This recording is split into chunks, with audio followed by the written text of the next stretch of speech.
प्यार क्या होता है? प्यार क्या है? प्यार दोस्ती है।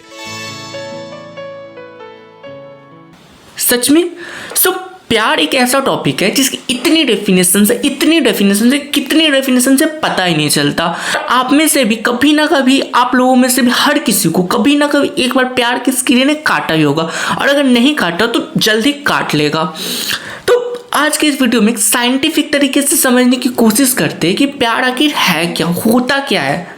ये कौन सी बला का नाम है जो हमेशा से, सदियों से, मानव इतिहास से है, अभी तक है और आगे भी रहेगा। तो सबसे पहले ये समझो, प्यार कई प्रकार के होते हैं। जैसे किसी को खुद से प्यार होता है, किसी को अपनी फैमिली से होता है, किसी को अपने देश से होता है, किसी को अपने समाज से होता है, किसी को अपनी संस्कृति, अपने धरोहर से होता है, तो किसी को अपने ऑडियंस से भी होता है। तो इसी तरह प्यार के कई प्रकार होते हैं। लेकिन आज की मैं इस वीडियो में उस प्यार की बात करूंगा जिसको सोचकर आपने इस वीडियो को क्लिक किया है। यानी आप जो सोच के इस वीडियो को देख रहे हो, मैं उसी प्यार की बात करूंगा। एक रोमांटिक लव, यानी एक लड़का और एक लड़की के बीच में जो प्यार होता है, उस प्यार की बात करते हैं। तो चलिए शुरू करते हैं। तो शुरू से ही शुरू करते हैं। तो जब से इस पृथ्वी पे जीवन की शुरुआत हुई और जब पृथ्वी पे ऑर्गेनिजम्स आए, तो हर ऑर्गेनिजम्स के अंदर एक नेचुरल ट्रेट देखा गया, एक नेचुरल उनके अंदर एक भावना थी कि उन्हें अपने आप को और अपनी प्रजाति को इस पृथ्वी पे बनाए रखना है, उनका सर्वाइवल को इंश्योर करना है।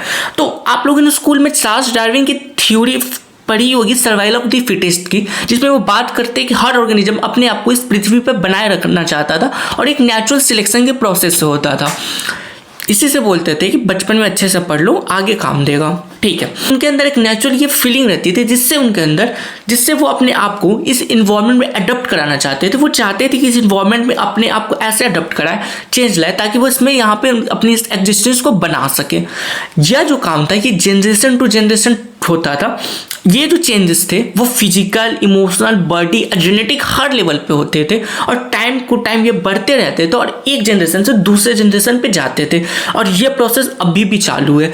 हालांकि ये प्रोसेस इतना स्लो होता है, लाइक बहुत जनरेशन लग जाते हैं, तब हमें एक चेंज दिखता है, जेनेटिक चेंज दिखता है। और यह एक प्रोसेस है कि अपने आप को और ज़्यादा इस पृथ्वी में रहने के माहौल के लिए अडॉप्ट करे।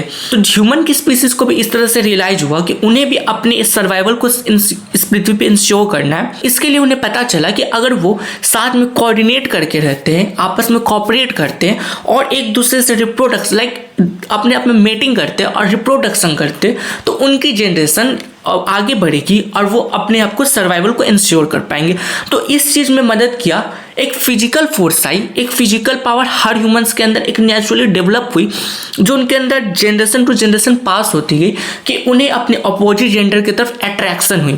यह अट्रैक्शन उन्हें हेल्प करती थी कि वो जाके उनसे मिले, उनसे मेटिंग करे और रिप्रोडक्शन करे। इसके साथ साथ सिर्फ यही नहीं था, इसके अलावा वो इमोशनली कनेक्ट हो, उनसे कॉपरेट की भावना आई, साथ में कोऑर्डिनेट करने की भावना आई। तो यहाँ से हम देख सकते हैं कि कैसे एक प्यार का बहुत ही बेसिक शुरुआत हुई थी। जो आज का मॉडर्न प्यार है, उसकी शुरुआत यहाँ से देखी जा सकती है कि एक नेचुरल फोर्स के रूप में आई, जो हर इंडिविजुअल को पुश करता था कि वो जाए और जाके अपने अपोजिट जेंडर की तरफ अट्रैक्ट हो, अपनी स्पीसीज को आगे बढ़ाए बाय रिप्रोडक्शन। और जब हम प्यार में होते हैं ना, तो हमारे ब्रेन के 12 अलग अलग पार्ट एक्टिव हो गए होते हैं। जो हमारे ब्रेन का जो एमलम गाटा पार्ट है वो भी एक्टिव हो जाता है, जो रिस्पॉन्सिबल होता है हमें प्लेजर वाली फीलिंग देने के लिए। लाइक जब भी हमें खुशी होती है या कोई रिवॉर्ड मिलता है, जैसे कुछ रिवॉर्ड मिलता है हमें किसी काम को करने के लिए, कुछ रिवॉर्ड उसके बदले में मिलता है, तब जो खुशी होती है ना, तो वो वाला पार्ट भी एक्टिव हो जाता है। इसके अलावा हमारे ब्रेन का जो हाइपोकैमस और प्रीफ्रोंटल कॉर्टेक्स जो पार्ट है ना, वो भी काफ़ी ज़्यादा एक्टिव हो गया होता है, वहाँ पे ब्लड फ्लो बढ़ गया होता है। ये हमारे ब्रेन का वही पार्ट है जो हमारे बिहेवियर्स और हमारे जो जो प्लेजर वाली फीलिंग हमारी बॉडी को, हमारे ब्रेन से हमारे बॉडी को कुछ अच्छा होने का एहसास हो रहा होता है ना, ये उसको कंट्रोल करता है, ये भी एक्टिव हो गया होता है। इसके अलावा न्यूरोलॉजिकल लेवल पे भी हमारे ब्रेन में कई चेंजेस होते हैं। जब भी हम प्यार में होते हैं ना, या फिर अपने मेरा जो लव्ड वन है उसके बारे में सोचते हैं, लाइक उसकी फ़ोटो देखना हो गया, उसको देखना हो गया, या फिर उसके बारे में लाइक उसकी फ़ोटो देखना हो गया, उससे मिलना हो गया, उसके बात करना हो गया, यहाँ तक कि उसके बारे में सोचना हो गया ना, इससे भी हमारे ब्रेन के अंदर कई सारे न्यूरोलॉजिकल केमिकल्स रिलीज कर होते हैं। जैसे कि डोपामिन एक बहुत ही कॉमन केमिकल है, इसके बारे में आपने सुना होगा, जो एक फील गुड केमिकल है। ये हमें हमेशा हमें अच्छा फील कराता है। इसके अलावा ऑक्सीसाइटोसिन हो गया, जो हमारे स्ट्रेस को कम करने के लिए, और जब हमें कोई कडल करता है ना, जोर से गले लगाता है, तो जो सुकून वाली फीलिंग आती है ना, वो इसी केमिकल की वजह से आती है, ये भी रिलीज होता है। इसके अलावा जो हमारा एड्रेलिन केमिकल है, ये भी एक केमिकल है जो हमारी हार्ट रेट को काफ़ी बढ़ा देता है, ये भी रिलीज होता है, जिससे हमें कुछ थ्रिलिंग, कुछ एक्साइटिंग होने की फीलिंग होती है। इसके अलावा हमारे बॉडी पे फिजियोलॉजिकल भी काफ़ी चेंजेस होते हैं, जैसे कि हमारे हार्ट रेट का बढ़ जाना, हमारे जो प्यूपिल्स है ना वो ज़्यादा बड़ी हो जाती है, हमारे जो लंग्स होते हैं वो ज़्यादा एयर इनहेल कर रहे होते हैं, हमारे ब्लड का प्रेशर का बढ़ जाना, और हमारी बॉडी ज़्यादा ग्लूकोज रिलीज करती है, जिससे ब्रेन को यह अलर्ट जाता है कि कुछ इंपॉर्टेंट हो रहा है। बॉडी ये सिग्नल देखती है कुछ इंपॉर्टेंट हो रहा है, और एड्रेलिन जो केमिकल है वो भी रिलीज होता है, जो हमारी बॉडी को सिग्नल दे रहा होता है कुछ इंपॉर्टेंट होने वाला है।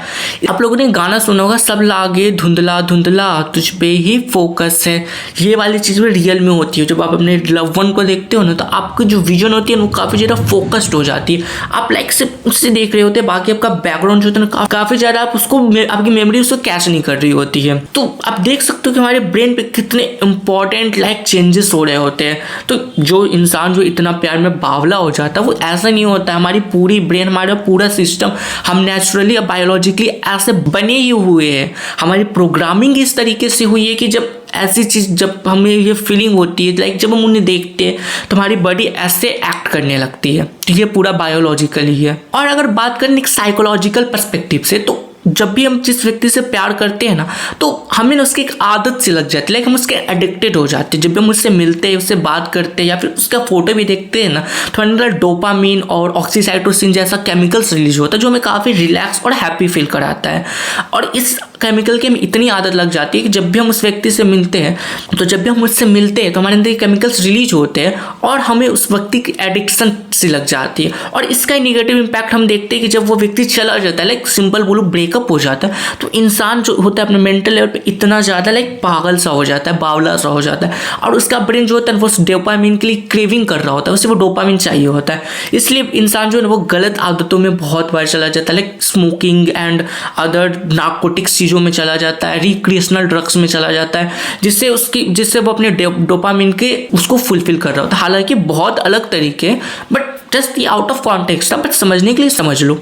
सो इन सब बातों से आप समझ सकते हो कि प्यार का असर हमारे बॉडी पे कितना ज़्यादा पड़ता है, लाइक ये हमारे बॉडी को कितना ज़्यादा इन्फ्लुएंस करता है, हमारी बायोलॉजी, हमारी नेचर कितनी ज़्यादा इस चीज़ को लेकर के एक्टिव है, कितनी ज़्यादा इन्फ्लुएंशियल है, लाइक हमारी बॉडी को कितना ज़्यादा इन्फ्लुएंस करती है। इसके अलावा प्यार का होना हमारी बॉडी और हमारी हेल्थ पे बहुत ही पॉजिटिव इम्पैक्ट भी पड़ता है।